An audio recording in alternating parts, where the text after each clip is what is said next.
Olá pessoal, seja bem-vindo ao Teu Lugar. Você já deve ter ouvido algum pregador dizer assim: receba essa palavra, que ela seja rema na sua vida. Alguém diz assim: eu quero receber uma palavra rema. Essa palavra é rema. Que tanto que rema? Rema até aonde? Onde é que a gente vai chegar remando tanto assim? O que será que é isso, professor? Tem algum mistério nessa palavra? Existe diferença entre palavra rema e palavra logos? E se eu te falar que existem heresias criadas em cima dessa falácia? Eu vou explicar sobre isso nesse vídeo, então vem comigo. Chegou a hora de teologar.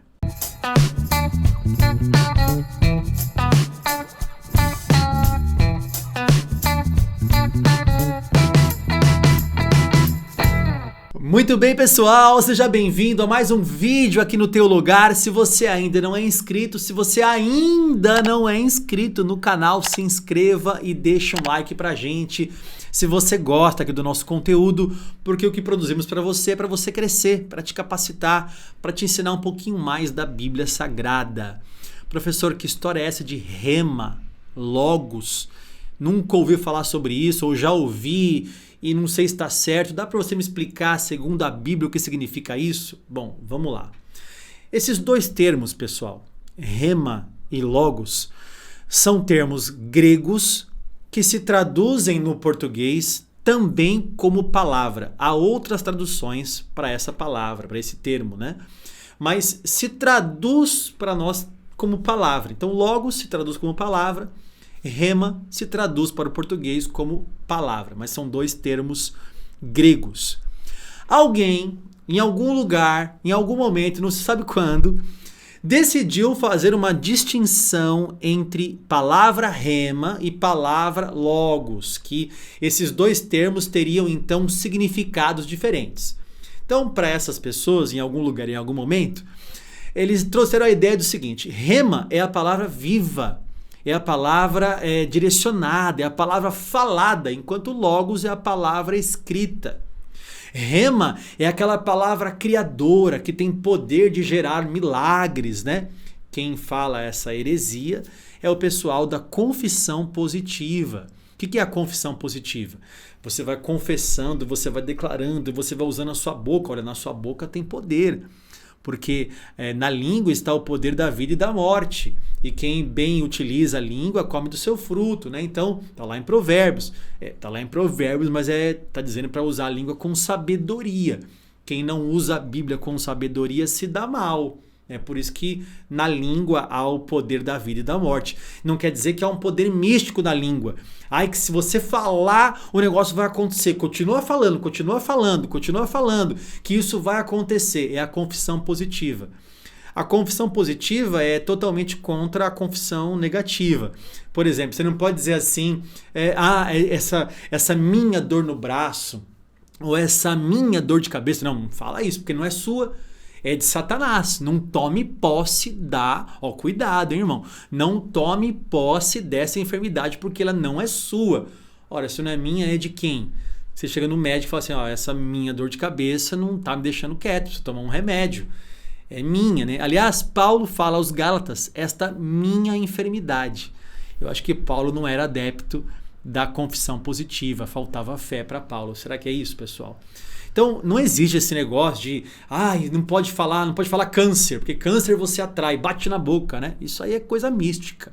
Não existe no cristianismo isso. Mas alguém quis fazer essa distinção em algum momento e dizer assim, palavra rema é a palavra falada, direcionada, quando há uma experiência, e a palavra logos é a palavra escrita. Só que não tem isso nas escrituras. E eu vou mostrar aqui três ocasiões para deixar muito claro essa questão. Primeiro argumento aqui. Jesus não faz essa distinção. O próprio Senhor Jesus não faz distinção da sua própria palavra. Veja comigo o texto, João capítulo 5. Em verdade, lhes digo, quem ouve a minha palavra, e aqui o texto original grego é a palavra logos. Então Jesus está dizendo assim, quem ouve a minha palavra, logos, né? E crê naquele que me enviou tem a vida eterna. não entra em juízo, mas passou da morte para a vida. No mesmo contexto, no mesmo capítulo, João capítulo 5, veja agora esse outro versículo. Se, porém, não creem nos escritos dele, como crerão nas minhas palavras? Agora Jesus está usando aqui o termo original grego rema. Agora você percebe, as minhas palavras logos, as minhas palavras rema. Eu vou colocar na tela agora os dois versículos. Veja, a minha palavra ou minhas palavras, os dois, né, embora o segundo versículo esteja no plural, e o rema está no plural também no original, né? São duas palavras diferentes e Jesus não faz distinção. Percebeu? A palavra que sai da boca de Jesus é tanto logos quanto rema. Jesus não faz essa distinção. E é mais claro ainda quando em João, no mesmo versículo, tem logos e rema. Veja comigo. Quem me rejeita e não recebe as minhas palavras, tem quem o julgue.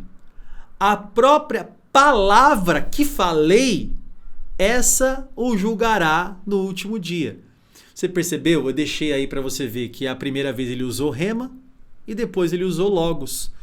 Justamente para não ficar repetitivo. Fica palavra e palavra. Então ele usou rema e usou logos, porque são sinônimos. Sinônimos. É muito claro a gente ver sinônimo.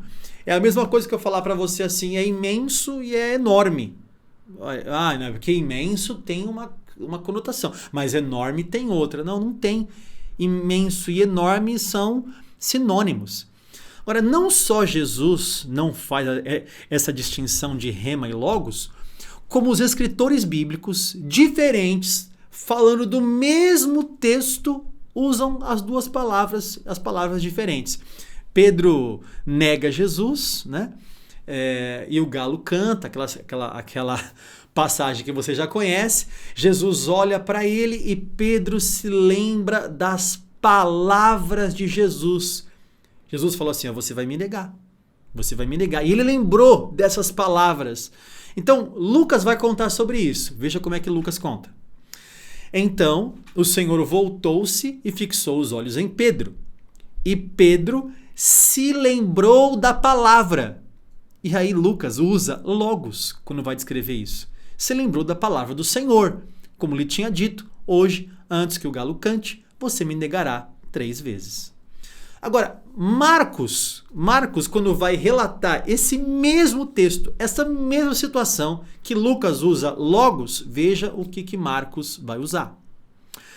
E no mesmo instante o galo cantou pela segunda vez. Então Pedro se lembrou da palavra. E aqui Marcos usa a palavra rema, o termo original rema.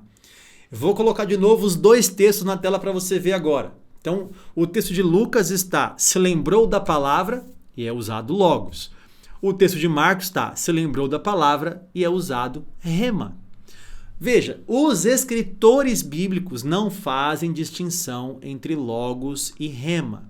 E para finalizar, o apóstolo Pedro também não faz distinção entre logos e rema. Veja comigo esse texto.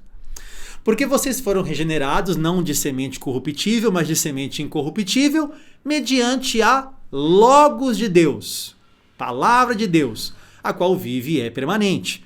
Porque toda a humanidade é como a erva do campo, e toda a sua glória é como a flor da erva. A erva seca e a flor cai, mas a rema do Senhor, ou a palavra do Senhor, permanece para sempre. Essa rema é o evangelho que foi anunciado a vocês. Percebeu? No mesmo texto, para não ficar repetitivo, Pedro não está usando aqui, agora o logos é porque é escrito e o rema é porque é falado. Não existe isso, pessoal. Isso é uma falácia, isso é inventado para como se desse um poder mais místico quando se usasse rema no original do que logos. Não existe isso nas escrituras. São sinônimos. Sei lá, você pega uma palavra nas escrituras, você pega alegria, regozijo, júbilo, gozo, quer dizer, são 4 palavras para a mesma coisa. Uma hora usa gozo, outra hora usa alegria, outra hora usa regozijo, outra hora usa júbilo, é a mesma coisa, é alegria, né? Então são sinônimos. No grego também tem sinônimo. Rema e logos são sinônimo. E não há essa distinção de uma palavra criadora, poderosa e mística a ponto de gerar milagres pelo poder da confissão positiva. Isso é uma heresia. Eu espero ter ensinado você um pouquinho mais sobre essa questão e aberto os teus olhos se estão te ensinando sobre isso. Tá? Abre os seus olhos aí, confira no original, confira na Bíblia e veja que a Bíblia não faz essa distinção. Bom, escolha agora com quem você quer ficar. Com os apóstolos de hoje em dia, esse pessoal da confissão positiva, que diz que há essa distinção, ou com Jesus, Pedro e os escritores bíblicos que não fazem essa distinção. Tá bom? Se você gostou, deixa um like pra gente, compartilhe com mais pessoas, manda pra todo mundo esse vídeo. Quem sabe tem gente que aprendeu errado e precisa aprender conforme a Bíblia, tá bom? Compartilhe com todo mundo. Você é sempre muito bem-vindo aqui no nosso canal. Que Deus abençoe você e a sua casa. E se você quer estudar, teu lugar.